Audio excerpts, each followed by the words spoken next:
O'zbekistonning kuch va qudrati, boyligi yoshlar deymiz. Bu chin haqiqat. Chunki mavjud aholining 60% dan oshig'ini yoshlar tashkil etadi. Katta kuch, albatta kelajak ishonchimiz ekan, ularni yuksak salohiyat egasi etib, mustaqil hayotga yo'llash muhim jarayon. Bu borada yurtimizda ko'lami keng ishlar bajarilyapti. Har bir yoshning qiziqishi, orzu-umidlari alohida qo'llab-quvvatlanmoqda. Buning natijasida esa ular erishayotgan yutuqlar ko'lami tobora kengayib boryapti. Navoiy viloyati yoshlari ham erishilayotgan yutuqlari bo'yicha yuksak o'rinlarda e'tirof etiladi. Ta'lim, tibbiyot, tadbirkorlik, IT sohasi deymizmi? Qay birini tahlil etmaylik, ularda birinchi o'rinni ertamiz egalari band etgani e'tiborni tortadi. Ma'lumotlarga ko'ra, bugungi kunda viloyat aholisining 260 ming nafardan oshig'ini yoshlar tashkil etadi. Mavjud oliy ta'lim muassasalarida esa 41815 nafar talabalar tahsil olmoqda. Ayni kunlarda talabalar 3 oylik ta'tildan so'ng o'quv jarayonlarini boshlab olishdi. O'tgan haftada birinchi bosqich talabalari, kechadan boshlab esa yuqori bosqichlarda ta'lim olayotgan yoshlar uchun o'quv yili boshlandi. O'quv jarayonlari, talabalar hayoti birinchi bor oliygohga qadam tashlayotgan yoshlar uchun juda qiziq. Shu bois ular boshqa bosqich talabalaridan bir hafta ilgari oliygohga chaqirilib, tanishtiruv jarayonlarida taassurotlarni boyitish imkoniga ega bo'lishdi. Muzeylar, kutubxonalar, boshqa fakultetlarga qilingan sayohatlar qatorida yoshlar hatto Milliy gvardiya bo'yicha Navoiy viloyat boshqarmasiga ochiq eshiklar kuni tadbirlariga ham jalb etildi. Ularni soha vakillari ochiq yuz bilan qarshi olib, boshqarmadagi sharoitlar, osoyishtalik posbonlarining faoliyati, jangovar shayligi bo'yicha kerakli ma'lumotlar bilan tanishtirishdi. Dastlab yoshlar boshqarma hovlisidagi xotira burchagi va uning mohiyati borasidagi eng muhim jihatlar bilan tanishdilar. Xotira burchagimiz mana 2025-yil mana shu yil Mustaqillik bayrami arafasida 1-sentyabr kuni tantanali ochilish marosimi bo'lib o'tdi. Ushbu xotira burchagimizda Milliy gvardiya saflarida mardlarcha halok bo'lgan harbiy xizmatchilarni yodi xotirlash, ularni abadiy nomlarini qoldirish maqsadida ushbu xotira monumenti qurildi. Bu yerda mana harbiy xizmatchilarimizning ism familiyasi, qachon qayerda halok bo'lganligi barchasi yozib o'tilgan. Bu faqatgina mana shu Milliy gvardiya saflarida respublika bo'yicha harbiy xizmatchilari keltirib o'tilgan.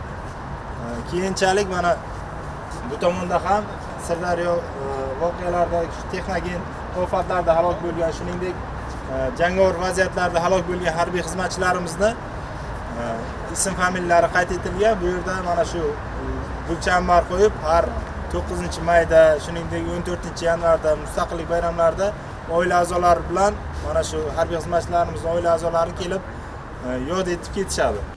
Mazkur boshqarmaning xalq osoyishtaligini saqlashdagi ahamiyati beqiyos. Buni anglash uchun albatta harbiy xizmatchilar hayoti, faoliyati, jangovar shayligini oshirish yo'lida amalga oshirilayotgan ishlar bilan tanishish muhim ahamiyatga ega. Shu bois boshqarma foyesida harbiy qurol aslahalar ko'rgazmasi tashkil etilib, yoshlar mutaxassislar ko'magida ular bilan yaqindan tanishdi. Bugun harbiy qismimizga talaba yoshlarimiz tashrif buyurishdi. Ular uchun ochiq eshiklar kunini tashkillashtirdik. Bu ochiq eshiklar kunida ko'plab talaba yoshlarimiz, o'g'il bolalar qatori qiz bolalar ham harbiylik kasbiga qiziqishlari yana ham ortishdi. Bu yerda ochiq eshiklar kunida qurol aslahalar ko'rgazmasi, turli harbiylarda ishlatiladigan anjom aslahalar bilan tanishib, ularni harbiylik kasbiga bo'lgan qiziqishlari yanada ortdi. Qiziqarli bo'lgan savollar bilan murojaat qilishib, o'zlariga kerakli bo'lgan ma'lumotlarni olishdi. Bundan bir necha yillar oldin o'zim ham shu harbiy sohaga qadam qo'yganman. Xuddi shu yoshlar kabi harbiylik sohasiga qiziqib, bu sohani ichiga kirganimdan so'ng bu soha qanchalik murakkabligini, o'ziga yarasha odamni yelkasiga mas'uliyat yuklashini tushunib yetdim. Shu bilan birgalikda yuksak sharaf ham. Menimcha harbiylik sohasiga qiziqmagan yoshlarning o'zi bo'lmasa kerak. Bugungi ochiq eshiklar kuni munosabati bilan harbiy qismimizga tashrif buyurgan yoshlarga harbiylik sohasining eng muhim jihatlarini tushuntirib berishga harakat qildik. Albatta har bir yosh bo'lajak vatan posboni. Ular qay bir sohani tanlashmasin, avvalo vataniga qalqon bo'lishni o'rganishi lozim. Shu bois haftalik doirasida shunday maqsadli jarayonlar tashkil etildi. Unda Navoiy davlat konchilik va texnologiyalar universiteti talabalari ham faol ishtirok etib, boshqarmadagi jismoniy tayyorgarlik uchun ajratilgan sport zallari, kamondan otish maydonida harbiylar qo'l ostida jarayon ishtirokchisiga ham aylanishdi. Men harbiy sohaga qiziqaman. Shu qiziqishim tufayli Milliy gvardiyaga tashrif buyurdik va bu yerdagi shart-sharoitlar bilan o'rgandik. Kamondan ham otib ko'rdim. Bu menga juda katta taassurot qoldirdi. Yana tashrif buyurishni xohlayman. Bugun oliygohlarda faol tashabbusli yoshlar orasidan saylab olingan yetakchilar tengdoshlariga yo'lboshchi bo'lmoqda. Turli tadbirlar, qiziqarli jarayonlarni tashkil etib, talabalarning ishtirokini qo'llab-quvvatlayapti. 2025-yil oliy ta'lim muassasalarida birinchi kurs bosqichlarini qabul qilmoqdamiz hamda 3 kun mobaynida hozirgi 3-sentyabrdan boshlangan tanishtiruv haftaligi doirasida universitetimiz shart-sharoitlari yaratib bormoqdamiz. Bundan tashqari muzeylarga mana hozir ayni vaqtda Milliy gvardiya boshqarmasiga kelganmiz va birinchi bosqich talabalarimizni olib kelganmiz. Bu yerdagi shart-sharoitlarni, qurol-yarog'larni, kamon otish jarayonlari bo'lib o'tmoqda, arqon tortishish, tosh ko'tarish musobaqalari bo'lib o'tmoqda. Bizlar birinchi bosqich talabalarini shu bo'sh vaqtini mazmunli o'tkazish bo'yicha asosiy ishimizni olib boramiz va tanishtiruv haftaligida ham shu ishlarimizni davom ettirmoqdamiz. Universitetimizda 12,5 mingdan ortiq talabalar tahsil olmoqda. Bundan birinchi bosqich talabalari 2,5 mingta talabalarni tashkil qiladi. Biz bu 2,5 mingta talabalarning barchasini shu tadbirlarimizga qamrab olishga harakat qilmoqdamiz. 18 ming nafardan oshiq yoshlar ta'lim olayotgan Navoiy davlat universiteti jamoasi ham tanishtiruv haftaligi doirasida o'z talabalarini mana shunday jasoratli yurtdoshlarimiz xizmat qilayotgan maskanlarga ham olib kelishdi. Bugun viloyatdagi faol yoshlar safida bo'lishga intilayotgan talabalar boshqarmadagi jarayonlarni, harbiy xizmatchilar faoliyatini katta qiziqish bilan kuzatdilar. Ular orasida qizlarning faolligi ayniqsa e'tirofga molikdir. Ya'ni sinovlarda ishtirok etish ishtiyoqi bilan oldingi saflarda turib, hatto yigitlarni ham ortda qoldirishga erishdi. Navoiy davlat universiteti birinchi kurs talabasiman. Shu universitetimiz tomonidan bizga o'zimiz qiziqqan sohalarda qiziqishimizga qarab shu tanishtirib borishmoqda. Shaharda o'zim yashasam ham bunaqa joylar borligini, bunaqa qiziq narsalar borligini bilmagan edim va o'zimni qiziqtirgan sohada savollarimga asta-sekin javob olib kelmoqdaman. O'zi harbiylarning hayotiga qiziqib kelganman. Shu uchun ham sport sohasidan o'zimning ham yutuqlarim bor. Shu jumladan kamondan o'q otish bo'yicha shug'ullanib kelmoqdaman. Va bu yerda ham shu soha bo'yicha o'zimizni qiziqtirgan sohalarimiz bo'yicha ancha tushuntirish ishlari olib borildi. Bu yerda xotin-qizlar ham ko'p faoliyat olib borar ekan. Ular bilan suhbatlashdik va malakalarimizni yanada oshirib keldik. Shu haftalik men uchun juda ham qiziqarli va unumli o'tmoqda.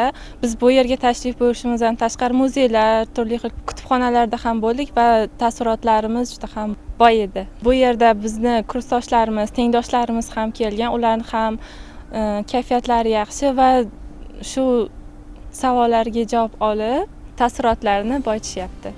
O'zbekiston Yoshlar ittifoqi Navoiy viloyat kengashi va oliygoh hamkorligida amalga oshirilgan tadbir qiziqarli fursatlarga boy tarzda kechdi. Jarayon davomida rahbar va yoshlar uchrashuvi tashkil etilib, Milliy gvardiya Navoiy viloyati bo'yicha boshqarmasi mas'ullari talabalar bilan muloqotda bo'ldilar. Qiziqarli suhbatlarda harbiylik mas'uliyati, vatan posboni bo'lish har bir o'zbek farzandining burchi ekani haqida so'z bordi. Chunki vatanparvar bo'libgina o'z yurtini himoya qila olish, halol mehnati bilan taraqqiyotni yuksaltirish mumkin. Bugungi kunda davlatimiz rahbari tomonidan olib borilayotgan yoshlar siyosati davlat darajasiga ko'tarilgan bo'lib, O'zbekiston Yoshlar ittifoqi Navoiy viloyati kengashi tomonidan bugungi kunda yoshlarimiz o'rtasida ularning bo'sh vaqtlarini mazmunli tashkil etish maqsadida juda ko'p tanlovlar, loyihalar amalga oshirilib kelinmoqda.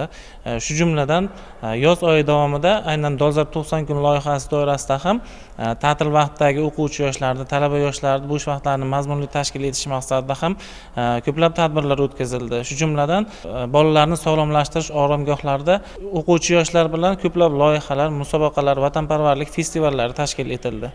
Va shu jumladan ta'til vaqtiga mana yangi o'quv mavsumi boshlanish munosabati bilan talaba yoshlarimiz, o'quvchi yoshlarimiz uchun aynan ularni harbiy vatanparvarlik ruhida tarbiyalash maqsadida, ularni ma'nan yetuk, jismonan sog'lom, barkamol avlod sifatida shakllantirish maqsadida ham bugungi kunda tadbirlarimiz amalga oshirilmoqda. Shu jumladan harbiy qismlarda ochiq eshiklar kuni loyihasi, harbiy qismda bir kun loyihalari, rahbar va yoshlar uchrashuvlari, tashkil etilmoqda hamda oliy ta'lim muassasalarida tashkil etilgan qalqon jamoatchilik guruhlari o'rtasida ularning faolligini oshirish maqsadida ham bugungi kunda harbiy sport musobaqalari tashkil etilgan.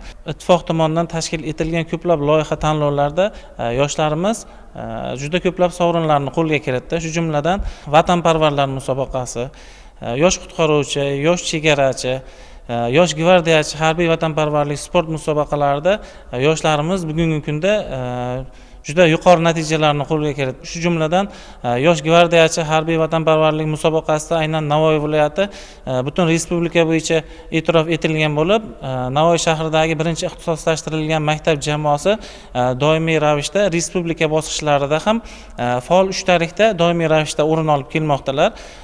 Va 2024-yil bo'lib o'tgan aynan yosh gvardiyachi harbiy vatanparvarlik musobaqasining respublika bosqichida ham aynan Navoiy shahridagi ushbu maktabimiz g'oliblikni qo'lga kiritib keldilar.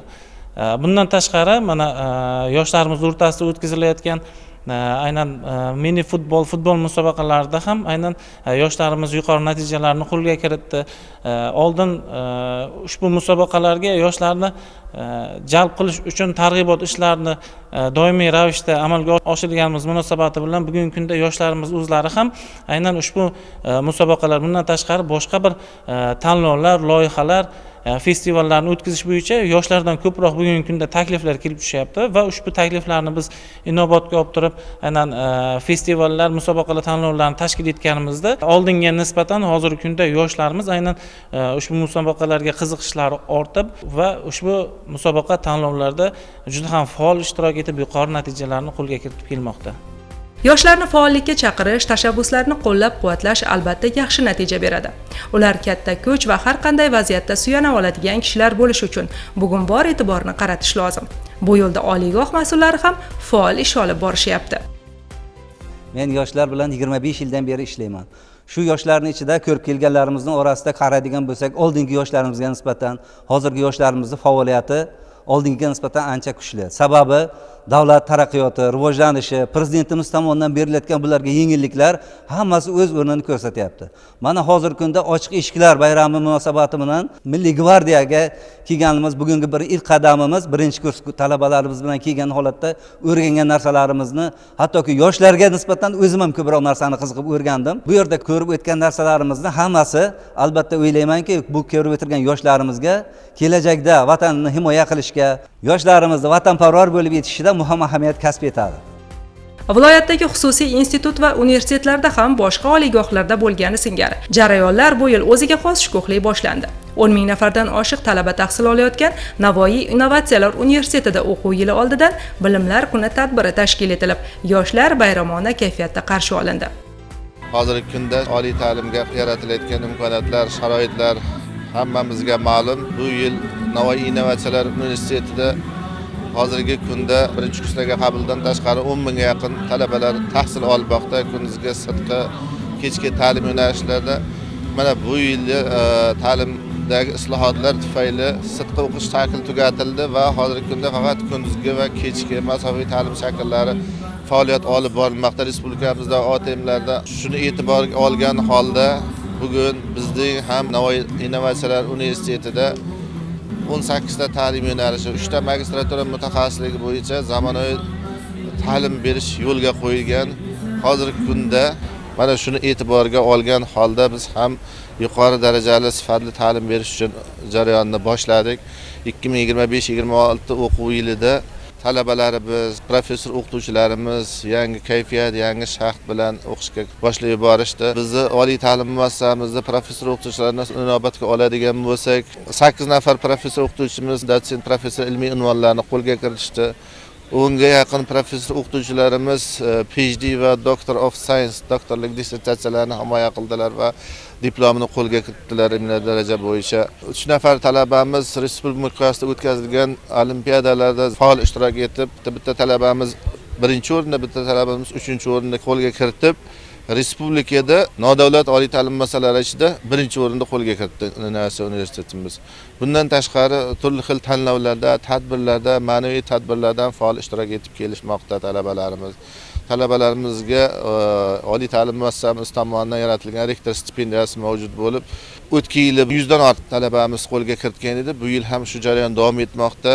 Hozirgi qabul jarayonida 2 milliard so'm grant ajratilgan, stipendiyalar ajratilgan. Bugundan boshlab bizda mustaqillik darslari tashkil etiladi. Keyin katta kurs talabalarimiz kredit modul tizimiga kirish, ya'ni fanlarni tanlash ishlari birinchi haftada amalga oshiriladi va undan keyin dars jarayonlari to'liq boshlanib ketadi. 2-chi, 3-chi, 4-chi kurslarimiz va kunduzgi sirtqi talabalarimiz barchasiga o'quv jarayoni bugundan boshlandi. O'quv xonalari, kutubxonalar, kompyuter markazlarini sog'ingan talabalar katta ishtiyoq bilan jarayonga kirishdilar. Ular uchun o'quv yilining ilk sabog'i mustaqillik darslari bo'ldi. Ta'kidlash joiz, ushbu oliygoh ham yildan yilga talabalar erishayotgan yutuqlar bilan ilg'orlar safida borishyapti. O'tgan yili o'qishimiz juda ajoyib boshlangan edi. Yaxshi kayfiyatda boshlab oldik. Zamonaviy kutubxona, barcha jihozlarga ega bo'lgan o'quv xonalarida o'qishlarimiz juda yaxshi bo'ldi. Bilim salohiyati juda kuchli bo'lgan o'qituvchilar darsga kirishdi bizga. O'z yo'nalishimizda kelajakda yutuq mutaxassis bo'lib yetishamiz degan umiddamiz. Bunga harakat qilyapmiz. Bugungi yilimiz ham bugundan boshlandi. O'quv yilimiz juda ajoyib boshlandi, yaxshi kayfiyatda. Shu o'quv yilini ham juda ajoyib tarzda o'tkazamiz degan umiddamiz. Bizning kursimizda 50 tadan ortiq talabalar tahsil oladi. Ularning orasida stipendiya sohiblari, grant yutug'iga ega bo'lganlar juda ko'p. Biz ular bilan faxrlanamiz va bizlar ham shunday yutuqlarga erishishga harakat qilamiz. Biologiya yo'nalishi juda qiziqarli fan bo'lganligi uchun aynan shu yo'nalishni tanlaganman va bu yo'nalishda yuksak cho'qqilarga erishmoqchiman. O'tgan o'quv yilida bizlarni bir haftalik o'quv amaliyotga olib chiqishdi va bunda turli joylarga olib borishdi, maktablarda va bundan tashqari Buxorodagi yashil hududlarga olib borishda, tanishtirishda, o'z yo'nalishimizda qanday mutaxassisliklarni egallashimiz haqida tushuntirish ishlari olib borishdi va aynan o'sha yo'nalishdagi mutaxassislar bilan bizni tanishtirishdi. Aynan shu o'quv yilidan boshlab nafaqat nazariy, balki amaliy yo'nalishda ham o'quv ishlarini olib boramiz. Ya'ni 4+2 dasturi. Bunda 4 kun o'qish va 2 kun davomida amaliyotga chiqamiz. Bunda amaliyotda o'z bilimlarimizni yanada mustahkamlash imkoniyatiga ham ega bo'lamiz. Universitetimizda ayni paytda bayram shukuhi, chunki o'quv yilining ilk kuni biz boshlab oldik. O'tgan yil birinchi kursda qanaqa bo'ladi, darslar qanaqa bo'lib o'tadi deb xavotir bo'lib kelgandik. Xudoga shukr, bir yil yaxshi o'tkazdik. Ko'p yutuqlarga erishdim o'zim ham va hozirgi vaqtda mazkur oliygohda o'qiyotganimdan faxrlanaman. Hozirgi yo'nalishim texnologik jarayonlar ishlab chiqarish va avtomatlashhtirish. Bu sohada ilmiy ish maqola qilganman. Suv dolzarb mavzusi bo'lib, uni ilmiy ish maqola qilib chiqarganman va yaqinda o'zim harakat qilib kelajagimga yanada ko'proq harakatlar qilib yutuqlarga erishmoqchiman. Bir so'z bilan aytganda, bugun yoshlar o'z kelajagini o'zlari bunyod etishlarini yaxshi bilishadi. Bu yo'lda yaratib berilayotgan sharoitlar bisyor va uyg'oq tashabbusli ertamiz egalari bundan unumli foydalanib, o'zlari e'tirof etayotgan yuksak cho'qqilarni albatta zabt etishadi.